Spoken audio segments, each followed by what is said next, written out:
Welcome back to our YouTube channel, Exam Guide IT, and our tuition name is Fundamental Coaching Center. And this time we will discuss about the chapter 10 for the class 10th class students. And we have lots of things to discuss on this chapter, in this chapter. And because of chapter is about circle, so we will basically discuss the basic concept of the circle. और ये video के अंदर में हम दोनों medium के बच्चों को ध्यान रख के चलेंगे, हिंदी मीडियम और इंग्लिश मीडियम। ऐसा नहीं है कि ये खाली इंग्लिश मीडियम के लिए है, ये दोनों मीडियम वाले बच्चों के लिए। ठीक है, मैंने यहाँ पे कुछ टर्म्स लिख रखे हैं, तो उस टर्म्स को पहले हम डिस्कस करेंगे। इसके बाद बीट बाय बीट मैं आपको चैप्टर के सारे बेसिक कंसेप्ट समझाने वाला हूँ वीडियो के माध्यम से। ठीक है, आशा करता हूँ कि आप लास्ट तक मेरे साथ बने रहेंगे। तो शुरू करते हैं इसमें।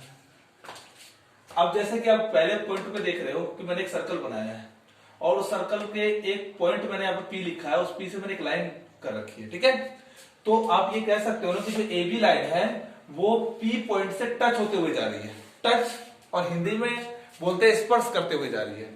तो इसीलिए हिंदी में जो रेखा सर्कल को टच करते हुए जाए किसी एक पॉइंट से, उसे हम स्पर्श रेखा कहते हैं। बच्चों फिर मैंने क्या बताया कि किसी भी सर्कल के किसी भी पॉइंट, सर्कल के किसी भी पॉइंट से, अब जरूरी नहीं है कि ये ऊपर से, यूं समझो, मैं यहाँ पे आपको समझाता हूँ। जैसे कि एक सर्कल है और सर्कल के मैं यहाँ पे कोई पॉइंट लेता हूँ। अगर मैं यहाँ से भी अगर एक सर्कल ड्रॉ करता हूँ ऐसे, जैसे ये सर्कल है और एक लाइन है, इस सर्कल के ऊपर से अगर मैं एक लाइन ड्रॉ करता हूँ, तो ये जिस पॉइंट, जैसे पॉइंट है, तो आप ये कहोगे कि सर्कल के एक पॉइंट से मैंने एक लाइन ड्रॉ कर ली जो सर्कल को छूते हुए जा रही है। ठीक है, ऐसे भी ड्रॉ हो सकता है या फिर ऐसे भी ड्रॉ हो सकता है, कैसे भी, कहीं से भी एक लाइन जानी चाहिए, उसे हम बोलते हैं स्पर्श रेखा। क्या बोलते हैं? स्पर्श रेखा। ठीक है, और स्पर्श रेखा सिर्फ एक पॉइंट पे ही टच होती है सर्कल के। यहाँ देखो आप, एक ही पॉइंट पे तो टच हो रही है और एक ही जगह टच होगी सर्कल पर, तो जहां पे वो टच होगी उसे हम बोलेंगे टेंजेंट पॉइंट, या तो हिंदी में बोलेंगे स्पर्श बिंदु। क्या बोलेंगे? स्पर्श बिंदु। अब देखो जो ये लाइन बन गई है, जो लाइन का नाम अगर मैं बोलूं ए बी, जो लाइन बन गई है, इस लाइन को हम बोलेंगे स्पर्श रेखा। क्या बोलेंगे? स्पर्श रेखा, और इंग्लिश में बोलेंगे टेंजेंट लाइन। यहाँ पे मैंने आपको लिख दिया है। आप यहां से देखो कि जो ए बी है वो स्पर्श रेखा, एंड पॉइंट पी जो है उसे हम बोलेंगे टेंजेंट पॉइंट। क्लियर है यहाँ पे? अब सेकंड पॉइंट पे मैं आता हूँ। सेकंड पॉइंट पर अगर मैं बात करूं तो देखो ये सर्कल मैंने दोबारा से ड्रॉ किया। अब यही लाइन जो है ना, मैंने ऊपर से टच नहीं करके इसके थोड़ा सा अंदर से लेकर गया हुआ। ठीक है, आप देखो फर्क साफ पता लगेगा। तो आप कह सकते हो भैया इस समय तो सर्कल को 2 पॉइंट पे क्रॉस कर रही है, मतलब इंटरसेक्ट 2 पॉइंट पे कर रहा है ना। हिंदी बोलते हैं 2 पॉइंट पे प्रतिच्छेद कर रहा है। तो अगर वो 2 पॉइंट पे प्रतिच्छेद कर रहा है तब तो वो स्पर्श रेखा नहीं कहलाएगी। उस समय में आप इसे स्पर्श रेखा नहीं कह सकते। मैंने आपको क्या बताया था? सिर्फ सर्कल के एक पॉइंट पे वो टच होनी चाहिए। जब यहाँ पे 2 पॉइंट पे टच हो गया तो आप इसे बोलेंगे कि ये एक छेदक रेखा है। क्या है बच्चों? यह एक छेदक रेखा है, और छेदक रेखा को इंग्लिश में बोलते हैं सेकंड लाइन। क्या बोलते हैं? Second line. यहाँ मैंने आपको लिख दिया है, यहाँ पर से आप नोट कर लेंगे साथ साथ। ठीक है, मैंने यहाँ पे कुछ टर्म्स लिखे हैं, इसको आप थोड़ा ध्यान से देखो कि स्पर्श रेखा, जो एक स्पर्श रेखा, जो एक आपका टेंजेंट है, वो सर्कल के सिर्फ एक ही पॉइंट को प्रतिच्छेद करेगा। सिर्फ एक ही पॉइंट को प्रतिच्छेद करेगा, मतलब एक पॉइंट से होकर के ही जाएगा। लेकिन अगर मैं छेदक को क्या बोलते हैं? सेकंड, है ना। अगर मैं सेकंड की बात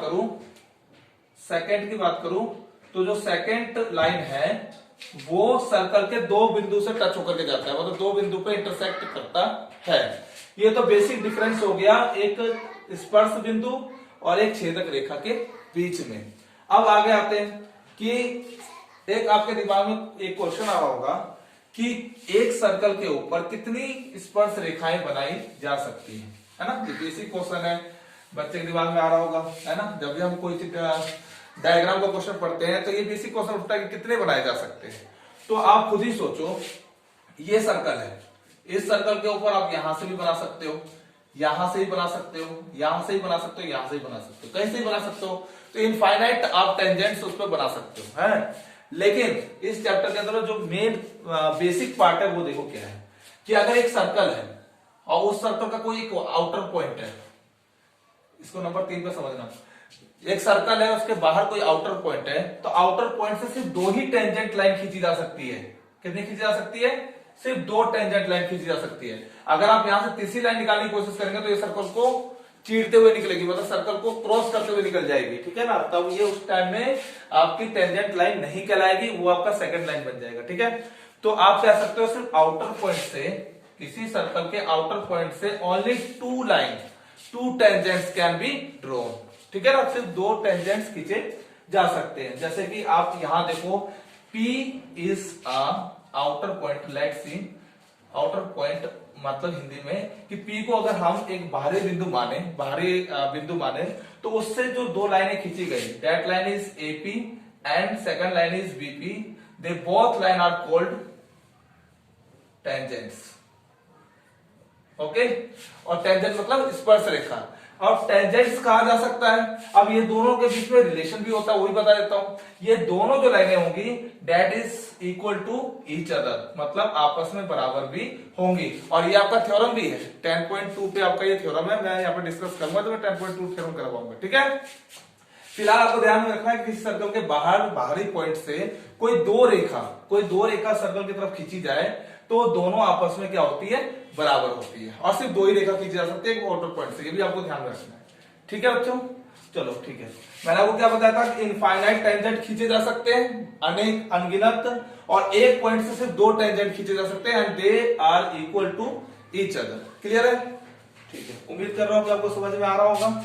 अदरवाइज आप वीडियो को 2-3 बार देखो तो आपको समझ में आएगा। ठीक है,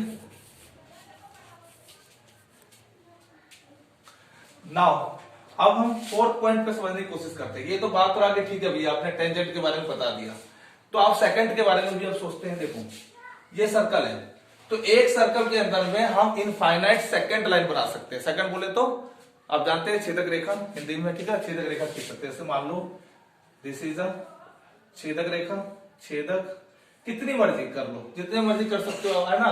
तो छेदक रेखा भी इनफाइनाइट हो सकते हैं। क्या हो सकते हैं? इनफाइनाइट हो सकते हैं। ठीक है, अब आपका बेसिक कंसेप्ट का ये आपके 4 पॉइंट्स आपको नोट कर लेने साथ साथ, जैसे मैं समझा रहा हूं आप साथ साथ नोट करें। मैं एक चीज बता दूंगा इस चैप्टर में, क्या दिक्कत नहीं आएगी।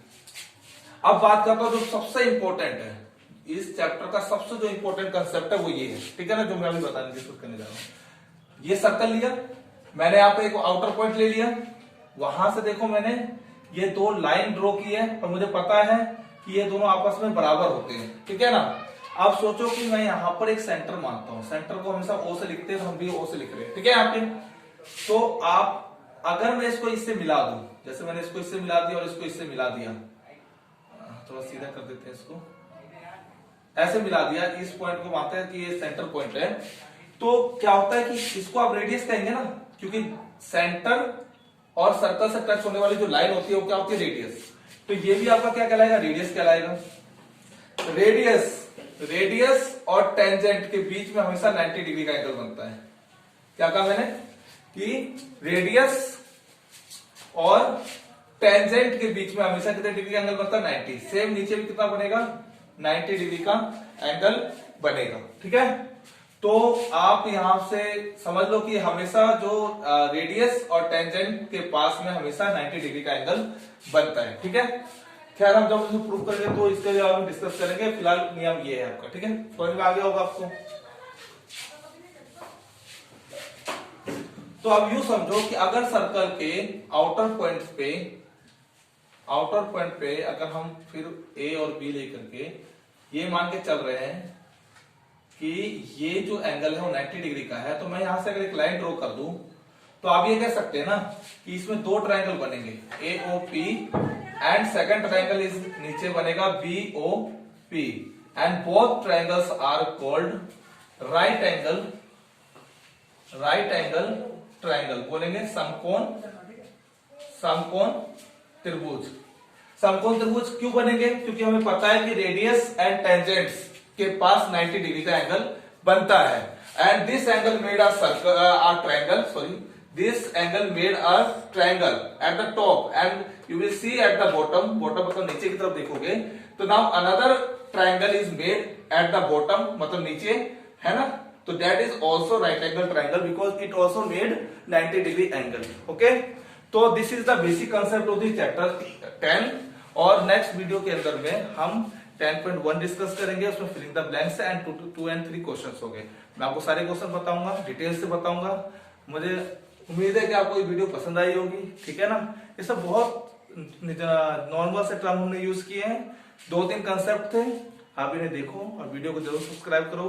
आगे जाकर के आपको बढ़िया बढ़िया वीडियो मिलेगी और हम जल्दी ही गवर्नमेंट जॉब की प्रिपरेशन के लिए भी वीडियो मैथ के लिए और इंग्लिश के लिए तैयार करने वाले हैं, ठीक है ना। तब तक के लिए धन्यवाद, जय हिंद।